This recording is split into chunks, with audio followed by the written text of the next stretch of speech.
Okay, good afternoon, everyone, and welcome to the World Sports Broadcasting Network, the Connecticut Sports Show. I'm your host, Scotty Bonner, and we are here live right now with Coach Smolak. Coach is he's the coach of the Woodstock Academy Centaurs, if I'm pronouncing that correctly. I believe that I am. Yep. And I just learned from talking with Coach Smolak that I honestly didn't know that he was a first-year coach. Woodstock is playing on the World Sports Broadcast Academy Wednesday night at 8:30 versus the Eastern Connecticut Eagles. So very excited to get my first look at you guys. And I've seen you guys a lot. You guys are getting a lot of press, and deservedly so. Obviously, you're off to a great start this season. So congratulations, Coach. That's awesome for you. You may be setting the bar a little too high for yourself, but I'm only kidding. But now, you guys are off to a tremendous start. So how have things been going? How did you, obviously win the room over so quickly and get off to such a great start this season? So I was actually the goaltender coach for the academy last year, and we had a great head coach, Kevin Bisson, who really installed a great system. So we've just been trying to continue that system moving forward. It helps that I'm a teacher at the academy as well, so like getting to know the players is more of like in the classroom, off the classroom, like in the locker room, and just like interactions with them throughout the school day. So I have a constant communication with the kids, and that's kind of helped foster in some of the team chemistry. One of the things that we've tried to push as a coaching staff this year is really being open and honest and upfront with the students and with the players, making sure that they know where they stand with the coaching staff. We're giving them feedback as to what things that we're looking for, and just handing over a lot of the stuff and a lot of the minute details to the kids. Like let the captains, control their own room a little bit, give them a little bit more freedom, and then just try to push whatever team bonding things that we can do. And it's been successful so far. Yeah, I would say very successful so far. You guys got 10-1 record, so obviously only one loss. You're ranked number 2 in the CIAC Division II. I know official rankings, but still ranked number 2. And I'm an old goalie myself, so I assume you're a goalie if you're a goaltending coach. I am, yeah. And I knew I liked you before you even said that, just so you know. So now we gotta. But I was looking, obviously, as a goaltender, the first thing your eyes go to is the goals against, and it just jumped off the page. I mean, you guys, if my math is correct, looks like you guys have let up 15 goals in 10 games. And there's only been one game where you guys have let up more than 3 goals and you got 4 shutouts. Yeah.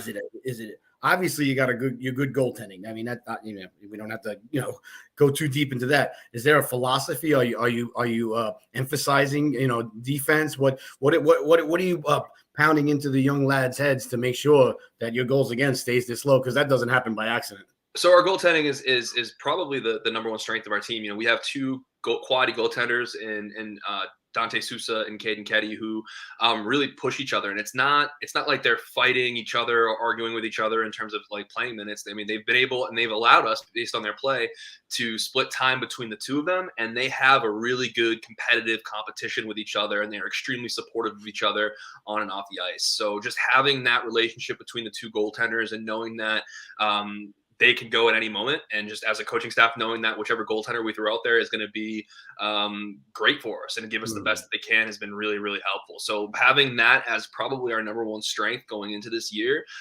makes it a little bit easier on the defense as well. I mean, our defense does take a little bit more chances offensively than a lot of coaches would like.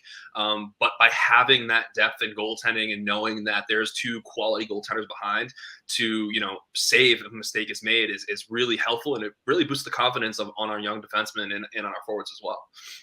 Yeah, it's phenomenal. It's I mean, because if you take away the one game you guys let up 5 goals, not to bring up the one bad game, but That's all right. I mean, and then outside of that, you guys have let up 9 goals. Excuse me, I'm sorry. You guys have let up 10 goals in 9 games. The remaining other 9 games with 4 shutouts. I mean, that's just that makes you very, very difficult to beat right there, no matter how you slice it.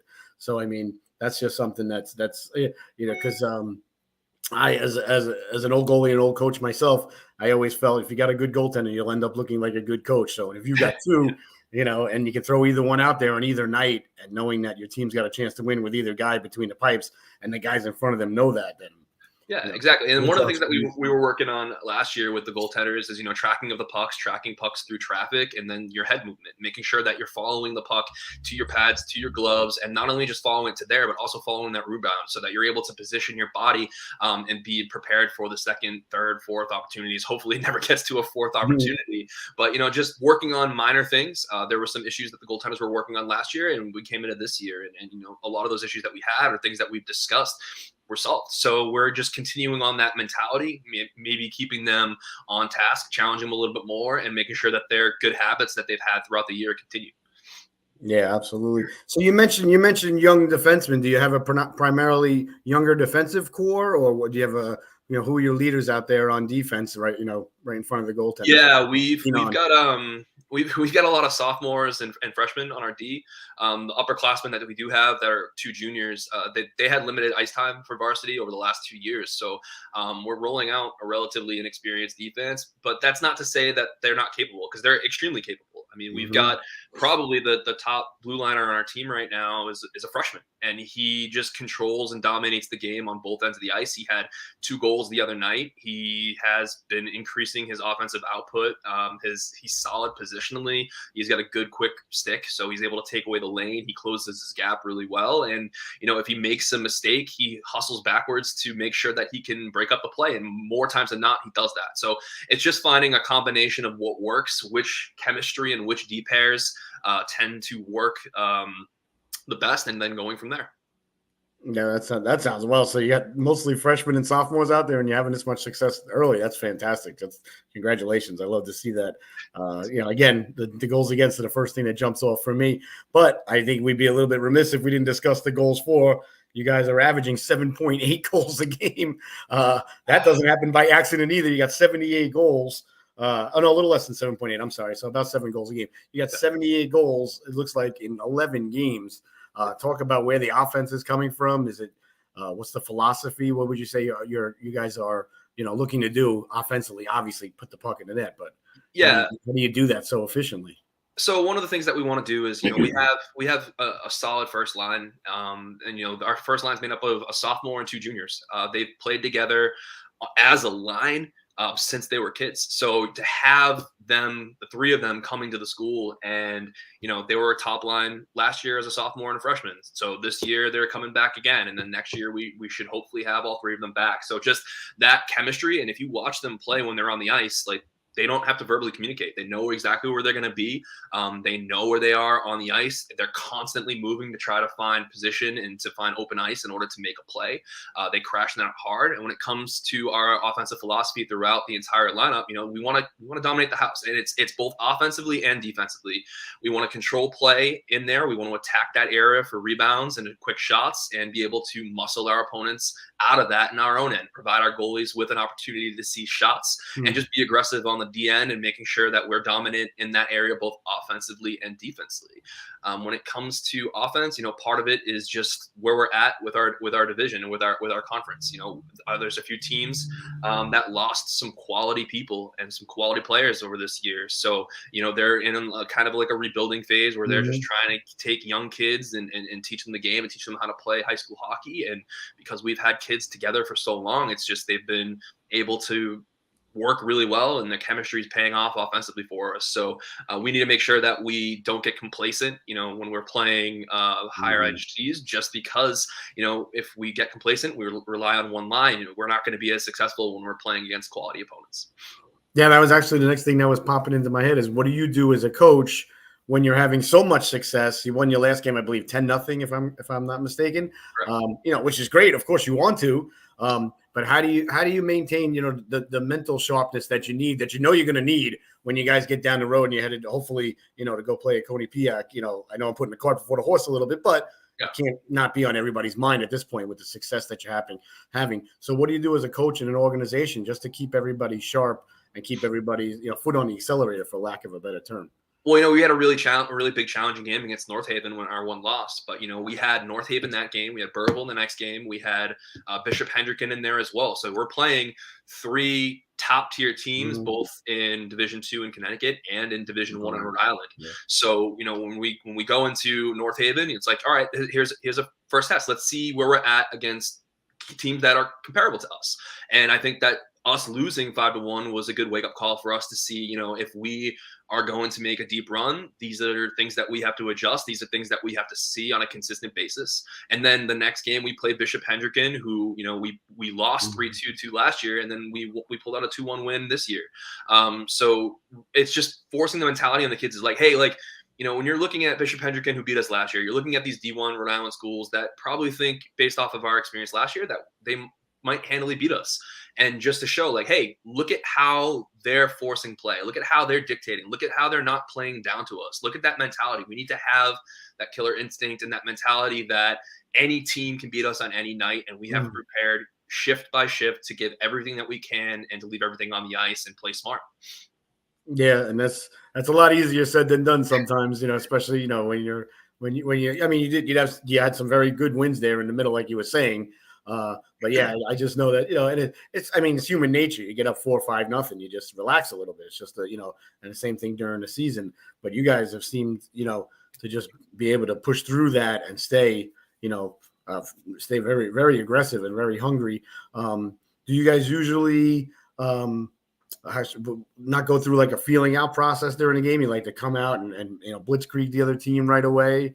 What's your philosophy coming out of the locker room? How do you guys get prepared in the locker room, like just before the game, 10 minutes before the game? What are you guys doing? What are you we can't sit there and sit back and let other teams dictate to us how we're going to play the game. So, one of the things that we want to do is we want to make sure that we're pressuring and pushing our game early, get pucks in deep, get in hard on the forecheck and make plays in space and use our speed. One of our biggest advantages that we have as a team is our team speed. So we need to be able to utilize that by getting the pucks into the areas that we can get to, hem teams in their own end with a cycle and be able to produce in the offensive end. So we don't want to sit back and start testing teams and seeing what they're going to do. And a lot of that comes with video scouting that we've looked at before. And we have some team video scouts that we have before games just to see the competition that we have, look at tendencies. I know me and the coaching staff will look at multiple games of opponents if we have the ability to, and just see, what some tendencies are and go from there. So a lot of that is scouting other teams and getting to learn habits, playing teams, knowing their habits. And a lot of these kids, Connecticut's a small state, so a lot of these kids play with other kids on other teams. So anything that they can bring to help is a benefit. So just being able to look and to develop what we have and attack and play our game is something that we're trying to push and come out of the gate with. Yeah, no, that's all. You guys have been doing a fantastic job. Well, you got a big one Wednesday night coming up against the Eastern Connecticut Eagles up right here in Norwich. That's my daughter plays for the Southeastern Connecticut Seahawks, so that's our home rink, right down the road here. You guys played them early on. You guys played them early on. I believe it was the first game of the season. Yep. You won 3-0. Seems like, I'm sure, a long time ago now. How do you feel you guys are now as compared to when you first met the Eagles early in the year? I think that our consistency in our game needs to be better. And when we started on game one, something that we came out with, we were playing 3 solid periods. And we don't want to take Eastern lightly. I mean, last year, if you look at our scores against Eastern in the regular season last year, there were blowouts. We won by a lot. And then we got to the nutmeg final. And I think that some of the team, they figured because of the blowouts during the year that it was going to be an easy job and that we would be able to put that championship right on our banners at school and that we wouldn't have to play. And, once the puck dropped, they got 2 goals quick and it kind of was a punch to the face of the team and we couldn't recover from that. So one thing that we really want to stress with them is you cannot take this team lightly. You can't take any team lightly. And then even if you look at our game against them earlier in the year, we won 3-0. Yeah. But after 1, it was 1-0. They had a lot of good chances. 2, it was 2-0 after 2 periods, and they had a lot of good chances. So you can't take your foot off the gas when you're playing a team like that. You have to play smart because they have a couple of kids that we've seen before that will capitalize on any opportunity that we give them. So we need to make sure that we are able to contain those chances by them and be able to make sure that we're keeping the puck in their end as much as humanly possible. Yeah, and I think too that at this point now, because everybody knows everybody's record, everybody knows where everybody's ranked. You guys come to town, and everybody's hair stands up a little. All right, the big guys are coming to town. We got a shot. You're going to get everybody's best from the rest of the season on. Just like any champions from last year, you always get the team's best. But now when you guys are playing as well as you guys are playing, you're going to get, in my opinion, the teams are going to get up to when you guys come to town. and they got the the home crowd there. They want to get the crowd behind them right away. So I think that you're going to be seeing a very good effort from the Eagles on Wednesday that I would expect. And I'm looking forward to the game. I'm really looking forward to seeing you guys. I haven't seen you guys in person yet, so I've heard and read a lot of things. So really looking forward to it. And what do you do? I know you said that you're on the faculty on the staff, so you do see the students, during the day off the ice.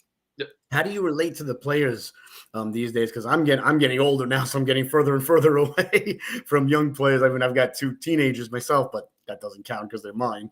What do you do how do you relate to players today? I mean, I got to wonder. I haven't coached in a long time, but it's got to be such a different world with social media and the interactions, and it's 24/7. And do you counsel the players on being careful and things like that? And how do you stay, you got to walk that fine line of fun and hard work. What do you do, to obviously get the players to skate through a brick wall, but still you got to have fun. If you're not having fun, I don't think you're going to have much success, in my opinion. Well, my wife would tell you that I'm basically a 15-year-old in a 34-year-old man's body. So that might be one way that I can relate to the kids.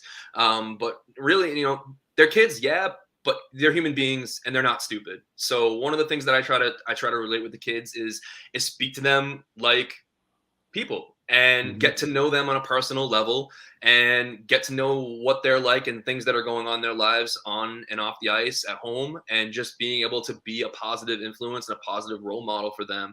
And just, holding myself accountable, asking them to hold me accountable, because, we're a team unit, not just the players on the ice, the coaching staff as well. So if we're making mistakes, or if there's things that they feel that we need to change, we listen to them. And if we disagree with them, we'll say, I hear you. Here's my thought process, is my mentality as to why we're doing this way.